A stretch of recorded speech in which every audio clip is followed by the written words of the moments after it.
What's up with that? Yeah, take some You've risks. actually been wrong as well. Yeah, we're wrong and right together. That's how we roll.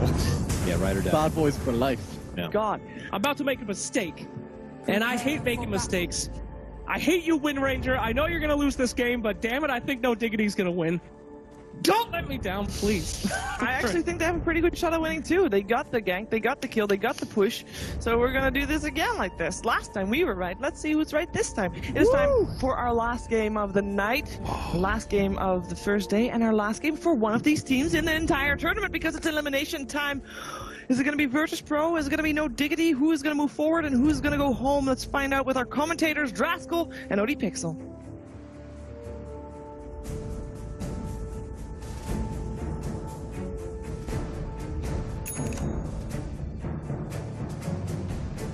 Hello ladies and gentlemen, and welcome to the final game of the final series of the day. We've got VP up against No Diggity. What a series it's been so far. Game 2 really was quite something, and here we have it, Game 3, the all-important one. The losing team will be going home.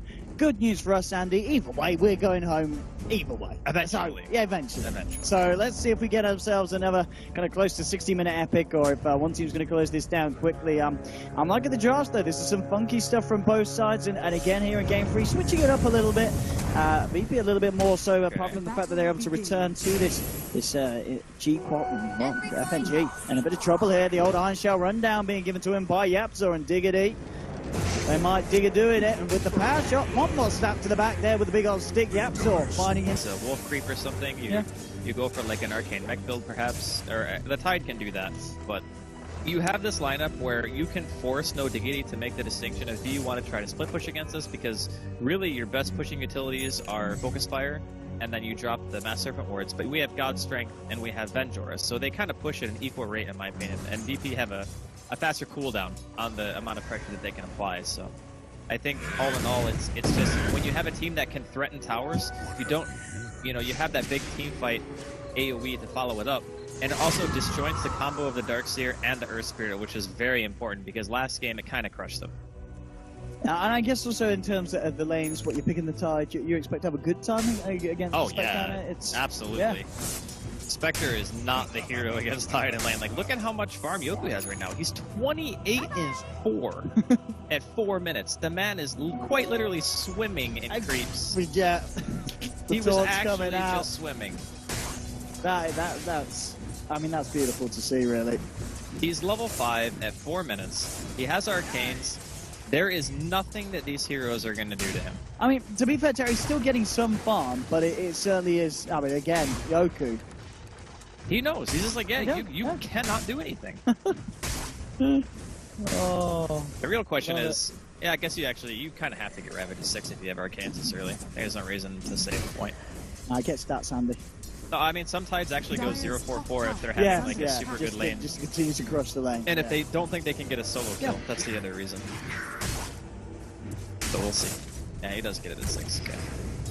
So now the rotation could potentially be, him smoking up top lane, throwing a Ravage out. I don't think you go mid, it's really hard. Or you just decide, I'm having a pretty good time.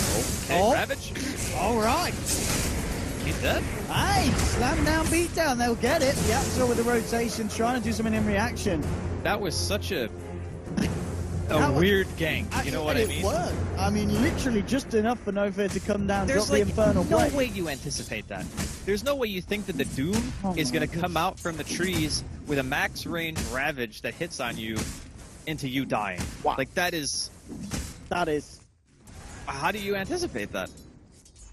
That was actually pretty insane, though. Nicely executed there from VP. I mean, I'm looking at the CS at the moment. You can see across the board, this is what it looks like when you win the laning stage. Yeah, more or less. I mean, it's down to these rotations. You're looking towards YapzOr on his Earth Spirit to make things happen. It's going to be really hard. I don't know, man. He is, I guess, level 4.5 at 6 minutes. It's not bad. Still, being a bit tentative. VP a little scared of this one. Doom's not level 6, so... Yeah.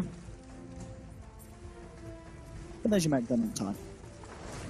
Yeah, I mean, there's level 6 on the Shadow Shaman too. The Tome puts them over the mark, so they'll be able to walk mid and decide if they want to drop those wards or not. Ward actually can spot out the Tide. And they're haunting it as well. No messing error. Just making sure he gets himself involved in as many kills as they can. But the mech is there. The question can actually do is yoky's thinking about walking back in looking for a Ravage. Goes down to KheZu. There is a surge as well. Does he want to Ravage for this one? No. He's going to hold on to it. Doesn't want to burst it for just the one kill. And the least, V.P not dying, and we're seeing there, you know, they see the tide, they're like, right, let's go, and they just cannot kill him. They quickly realize, dear God, he has 1,300 health and a mech, we can't hurt him. That was Magnetized committed as well. Not the hugest cooldown or anything, but just to show how tanky he truly is. Alright, I'm not sure, maybe they can get a tower with this, actually. Does Tide care about the sub? I mean, yeah, they're just going to focus the tower. They're going to be able to kill the wards. With the fortification, they keep the tower alive. Yep. It's actually out of deny range. They could have glyphed it a little bit later if they wanted to go for the maximum efficiency play, but I'll probably be able to get it later. Okay, smoke up. Purchase from V.P. I guess what they have, like, all of their ultimates up, right? Like, Ravage is up, Sonic Wave, they got Doom. And ALOHANDANCE is still fun. Yeah.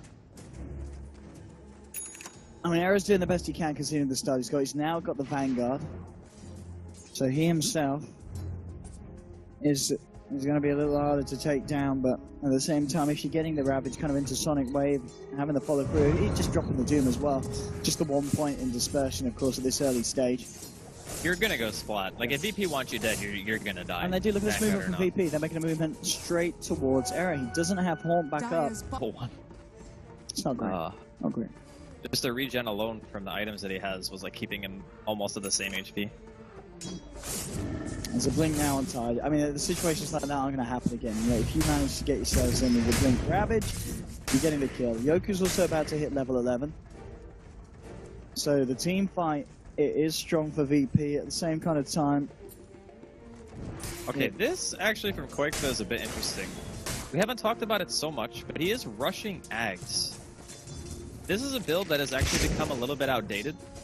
I think mainly because the necessity of having like at least one farming item on the hero like Maelstrom has just become like the flavor of the month again. Because it's like Maelstrom into Blink, and the Maelstrom's also the counter to heroes like Sven or anyone else who has high armor. And then you go into the Blink BKB because you need the BKB this game no matter what.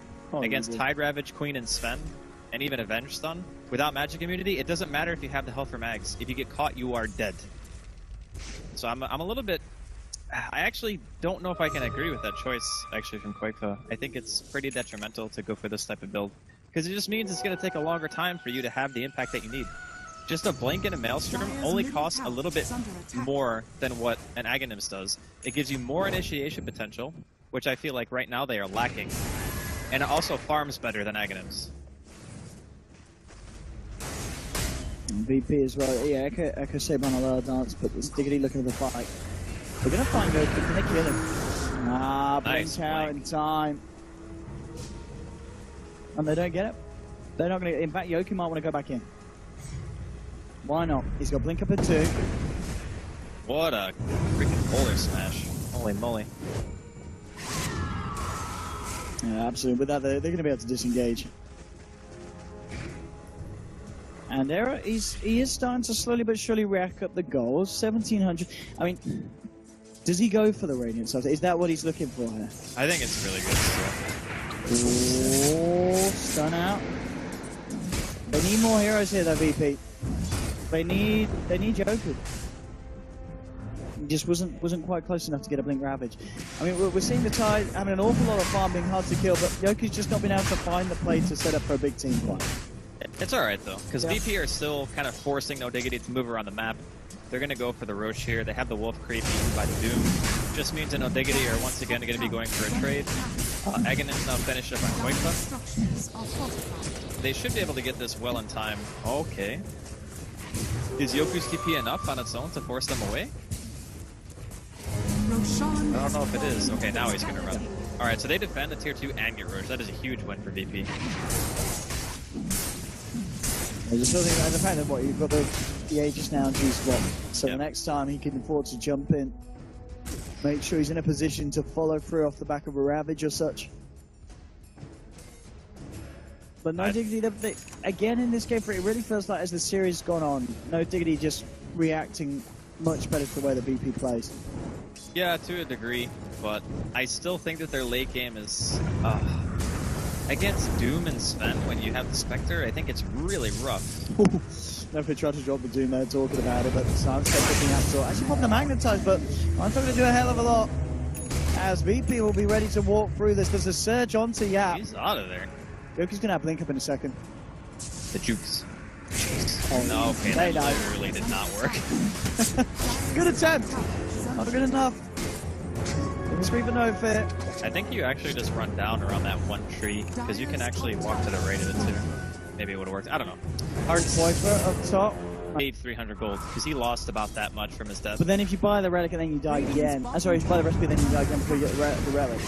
Yeah, that's true. It can be very detrimental. Gee. Going for that BKB next as well, by the looks of it. Yeah. And Nofear is going to be the one also going for the hood. Yeah. It's not going to be the Doom. Or sorry, it's not going to be the Tide. The Doom is buying the hood. It's been a long day, Owen. It has. Yeah. The items, many different ones. Yeah, lots of items, different costs, different effects, different heroes, abilities, Dota 2. That's what we're talking about. And it feels like as well the teams are playing, you know, kind of relevant to the time of day it is. They are. I mean, honestly, they're playing very well given They are. how late it is. Like, And considering they, No Diggity played the first series of the day. yes.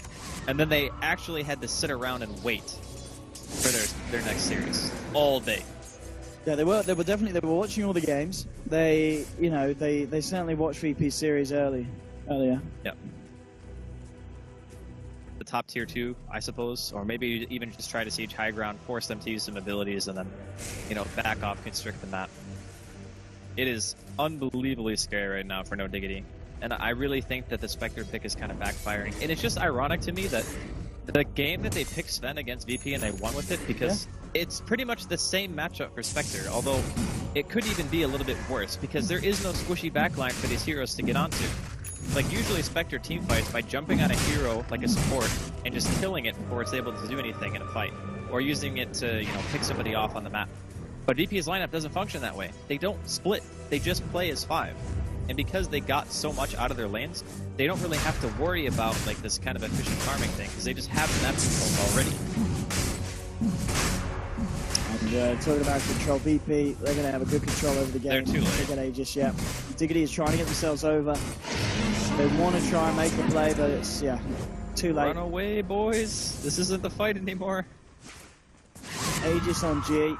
Dude, this Earth Spirit is level 8. 28 minutes on there. Oh, G. Oh, that's Shackle! That's Shackle, though! He's got an Aegis, he's fine. Doom onto Error. Can they chase this man down? Yoky's starting to move in. They'll get into position for syndereN.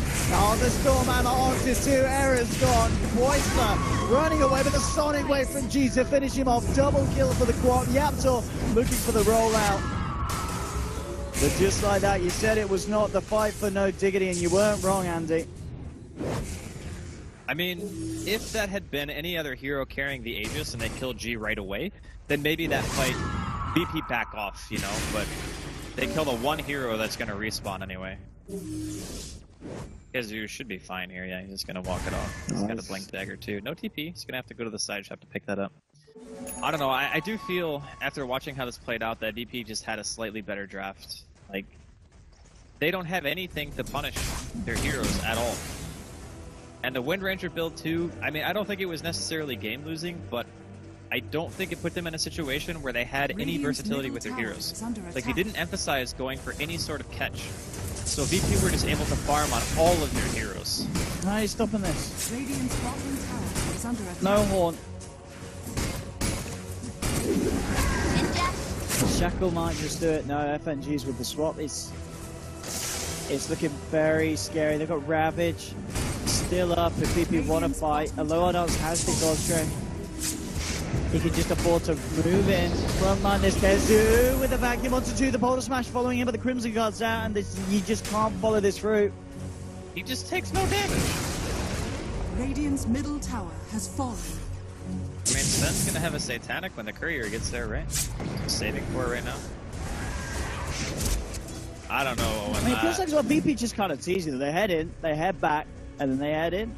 Like, they don't have to take the risk either. If they really want to, they can just back off. Yeah. There's no rush. I guess they're waiting for Crimson and Pike cooldowns.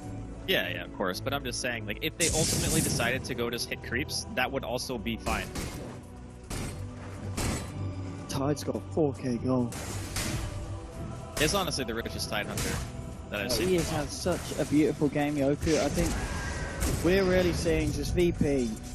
They had that period where they wanted to put people in different roles, but now when they resort back to this, ALOHANDANCE carry, FNG back on support, Yoku on the offlane, it's beautiful, and look just like that, bringing in with Terrace, a nice back in combo, but this time with the Spectrum, with the Spectrum, where's your follow through? And he's just hitting these huge sonic waves. There's a buyback from KheZu, but they've already lost 2 without buyback available, and VP are just going to move on to the racks, and they'll clear out the mid lane. No, Diggity, where's the plan? Where's the execution? It's just not there at the moment, and VP are moving in for more. How are you stopping it? There's a stage, and ALOHANDANCE jumps in with a Storm Hammer onto 2. In comes Yoku with the Ravage. Spirit and KheZu getting beaten down. It's a dieback on your Dark Seer. Radiant structures are fortified.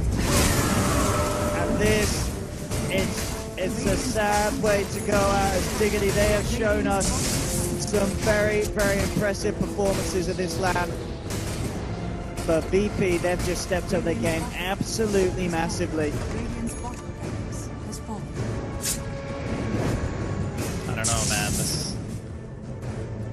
We could be seeing the first elimination here at the LAN finals of DreamLeague Season 5 at the hands of VP. Yeah. No Diggity, maybe getting a little bit drafted into a corner this game. As a gold lead of about 30,000. It ain't small. I mean, VP are just they're in another league this game. I don't know. I just really feel like they had a really good idea with the Shadow Shaman, and they had a pretty good amount of success with it. And then VP just figured out how to deal with it. It's like, okay, you picked that Spectre and Shadow Shaman together. That just might have been a little bit too greedy. Right. Heart on Sven. Oh, we got heart. Pressure on Yoku. Yeah, you're actually just not killing any of these heroes anymore. There's just no way. 3,600 health, 21 armor before Warcry is even applied. And Yoku's not going to die at all this game. It's just been a brilliant Tide Hunt again. The pick was genius, and it's just... Alright, syndereN on the run, but gets swapped in. KheZu with the vacuum, all onto 3, now follow through with the Earthquake combo. He's rolling over against the BKB out here in the middle with the Ravage coming through there. The first one, syndereN, he's got 2. 3 as the Sonic Wave flies through. YapzOr and qojqva, the only 2 left alive, and GG is full. Game 2, no Diggity, they showed us their finest performances, but VP at the end of the day and as a series whole, they were just a more reliable team in that game, finishing with about a 35,000 net worth lead. It really was a great game, and again, the Tide Hunter lane was in